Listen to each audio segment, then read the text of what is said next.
Sebanyak 66,9% dari responden menyatakan tidak percaya Presiden ke-7 Joko Widodo telah melakukan pemalsuan ijazah melalui survei Indikator Politik Indonesia. Namun hasil ini berbeda dengan survei independen yang dilakukan ahli hukum tata negara Refli Harun.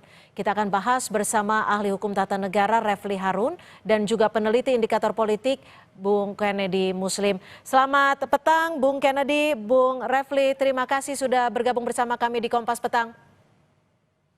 Selamat sore Cynthia, Bang Refli. Selamat sore. Saya ke Bung Kennedy dulu. Ini apa alasan dari indikator politik Indonesia? Sudah ada hasilnya 66,9 responden tidak percaya. Pemetaan dari sebaran surveinya seperti apa? Ya, ini survei yang kita lakukan melalui metode telepon ya. Ini sudah lazim kita lakukan selama proses pilkada, pilpres maupun pileg. Kita juga sering melakukan survei dengan metode telepon dan ini bisa dipertanggungjawabkan secara metodologi. Meskipun ada biasanya sekitar 20-an% masyarakat yang belum memiliki HP tidak terjangkau dari survei ini. Tapi survei ini menggunakan metode telepon ini representatif terhadap survei pemilih nasional mereka yang berusia 17 tahun ke atas dan sudah memiliki Alasan HP. dari mereka percaya bahwa ini adalah ijazah asli seperti apa, Bung Ken? Kita tidak tanyakan dalam kuesioner ya, Cynthia. Jadi yang kita tanyakan hanya apakah ibu bapak percaya atau kurang percaya atau tidak percaya sama sekali bahwa mantan Presiden Jokowi memalsukan ijazah gitu.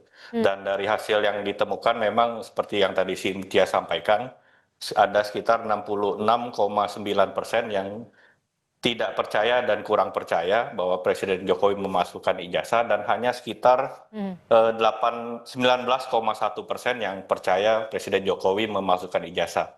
Dan jika itu di breakdown lagi, kita bisa menemukan hal menarik ya. Memang kalau kita lihat masih ada residu dari pertarungan di Pilpres kemarin gitu.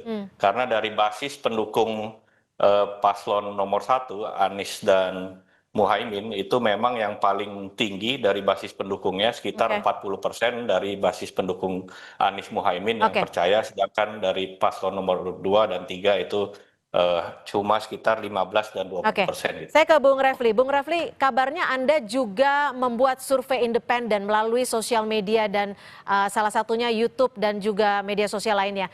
Ini hasilnya seperti apa update sampai sore hari ini? Bung Refli, mohon maaf masih di mute.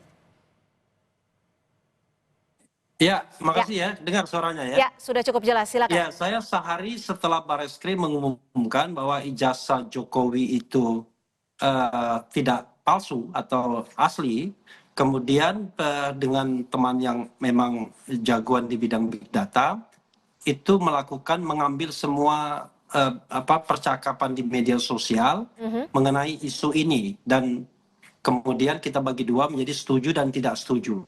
Hasilnya adalah per tanggal 25 Mei itu lebih dari 90%, 94 datanya itu tidak setuju dengan apa yang diumumkan oleh Barreskrim. Nah, ini sejalan dengan polling yang saya lakukan. Jadi polling yang saya lakukan itu menyangkut isu yang terkait misalnya apakah Anda percaya dengan apa yang diumumkan oleh Barreskrim atau polisi? Yang tidak percaya itu lebih banyak, 89% yang tidak percaya. Dengan data yang mengisi poll itu sampai 130.000. Kemudian ketika saya tanya misalnya apakah Anda percaya dengan keterangan UGM mengenai ijazah Jokowi? Yang tidak percaya itu 89% juga. Kemudian ketika saya tanya kemudian mengenai mana yang Anda lebih percaya, Barreskrim atau Roy Suryo, sama dengan polling sampai 100 ribuan, yang tidak percaya itu 89%. Nah, makanya saya bandingkan antara polling saya dengan big data yang kemudian kita ambil dari semua lintasan komunikasi dari multi platform, kira-kira 2 juta data karena itu cuma sehari setelah press conference. maka saya menyimpulkan ya mutlak mayoritas masyarakat sesungguhnya percaya bahwa ijazah Jokowi palsu, Oke, atau lalu sebaliknya gimana nih? masyarakat tidak percaya ya, ijazah Jokowi asli. Oke, Bung Kennedy, Anda melakukan survei untuk 1.286 responden, betul seperti itu ya, dan melalui telepon. Ya, benar, Oke, Cynthia. data-data telepon ini berarti pihak-pihak yang Anda kenal atau dari sumber mana nih? Dari 1.286 ini? Bukan, ini merupakan dari database survei tatap muka yang kita lakukan. Kemudian kita lakukan random sampling ulang terhadap database dari responden tatap muka yang kita lakukan. Mereka yang memiliki HP dari responden tatap muka yang kita lakukan, kita stratified random sampling lagi untuk kita telepon ulang gitu. Dan ini merupakan database responden yang representatif gitu. Oke, Sedikit artinya komentar tidak acak ya? Ya, tidak. Ini Tidak acak ya?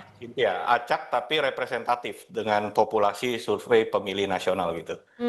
Oke, Bung Refli, bagaimana lalu Anda merespon menanggapi bahwa ada hasil yang bisa dikatakan jauh berbeda dari survei independen Anda dan juga survei yang dilakukan oleh indikator? Ya, pertama ya kita hormati saja, tetapi memang kalau saya ingin disuruh mengkritik ya misalnya, pertama saya ingin tahu sumber dananya dulu. Kalau sumber dananya itu terkait dengan yang bersangkutan atau ada hubungan-hubungan kaitan yang bersangkutan, saya terus terang nggak percaya. Yang kedua, apakah motivasinya untuk misalnya campaign? Kan kita tahu bahwa banyak orang sekali yang maaf kata ya dibayar untuk mengkampanyekan bahwa ijazah Jokowi asli. Itu beda sama masyarakat yang biasanya yang ngomong apa adanya.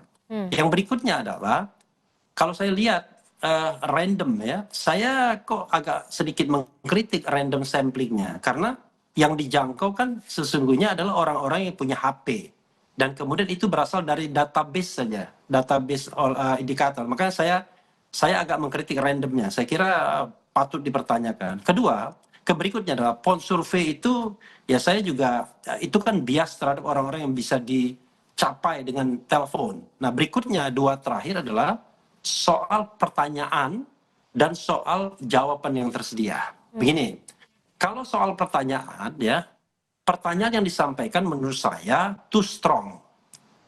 Apakah Anda percaya Jokowi memalsukan ijazah? Kalau itu pertanyaannya, saya kira secara psikologis orang juga orang Indonesia kan nggak tegaan juga. Tapi kalau misalnya kita lebih soft, mana Anda yang percaya Bareskrim atau Roy Suryo misalnya. Nah, kemudian apakah Anda percaya dengan UGM misalnya, percaya tidak percaya, dan variabelnya itu tidak abu-abu. Terakhir jawaban variabelnya begini, percaya, kurang percaya, tidak percaya sama sekali variabelnya. Maka kurang percaya, cukup percaya, itu menurut saya variabel abu-abu yang sering sekali digunakan surveyor. Baik, gimana Bung Kennedy jika survei Anda ditanggapi atau dilihat sebagai suatu survei dengan apa abu-abu gitu seperti dikatakan seperti itu? Saya tidak ingin berdebat gitu ya untuk hal ini karena menurut saya survei yang tadi disampaikan oleh Bang Refli lakukan itu menurut saya dari sisi metode saya udah berbeda gitu. Itu tidak apple to apple untuk dibandingkan dengan hasil survei yang kita lakukan gitu. Selain karena pertanyaannya pun juga berbeda ya, perumusan pertanyaannya gitu. Survei Bung Refli menurut saya juga itu kalau tidak, koreksi saya kalau saya salah gitu. Sepertinya hanya menangkap sentimen dari sosmed ya, dan itu pun saya belum lihat secara mendetil dari platform mana saja gitu loh. Tapi survei yang kita lakukan ini sudah bisa kita pertanggungjawabkan karena sudah sering kami lakukan selama musim pilkada, pilpres dan pileg gitu loh. Dan itu sejauh ini bisa kami pertanggungjawabkan gitu, metode dan juga hasilnya bisa dipertanggungjawabkan. Oke, artinya bagaimana indikator membuat survei ini? Ini motivasi Anda membuat survei ini atas dasar apa?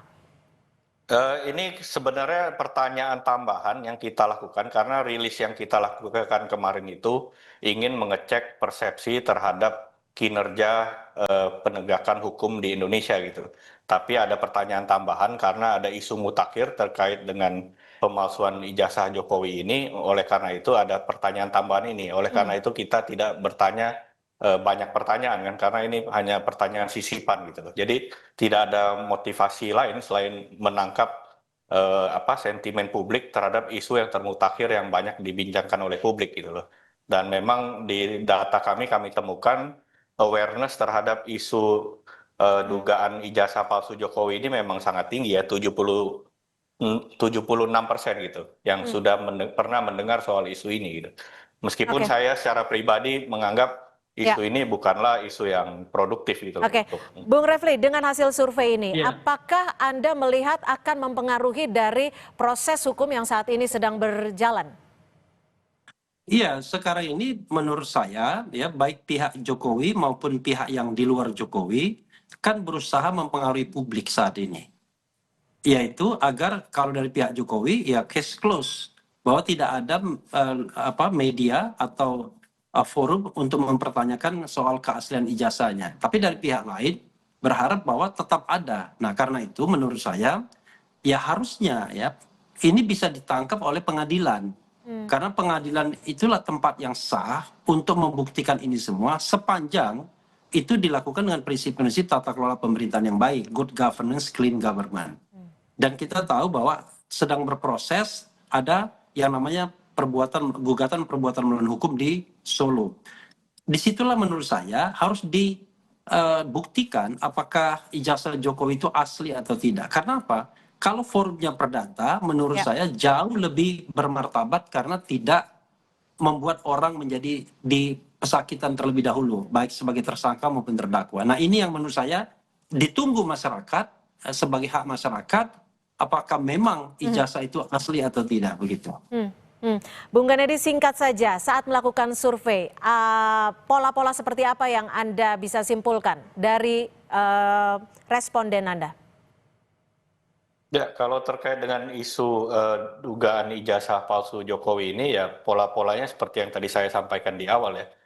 Yang paling menarik tentu saja dari basis wilayah dan juga basis dukungan Pilpres itu kita melihat pola ya masih sama dengan pola pengkritik Jokowi ya atau anti Jokowi itu yang masih sama di sini karena banyak mengumpul di pendukung Anies dan Muhaimin yang mencapai 40% yang percaya dengan isu tersebut gitu loh. Sedangkan di basis pendukung 02 dan 03 itu sangat rendah, masih di 20 dan 15% gitu. Kemudian dari wilayah juga seperti kita bisa duga itu yang tinggi misalnya di Banten, di Madura gitu, di Sumatera Barat gitu. Baik. Jadi saya tidak kaget dengan hasil itu. Baik, terima kasih Bung Kennedy Muslim, peneliti dari Indikator Politik, dan juga Bung Refli Harun. Terima kasih sudah berbagi perspektif di Kompas Petang. Selamat sore.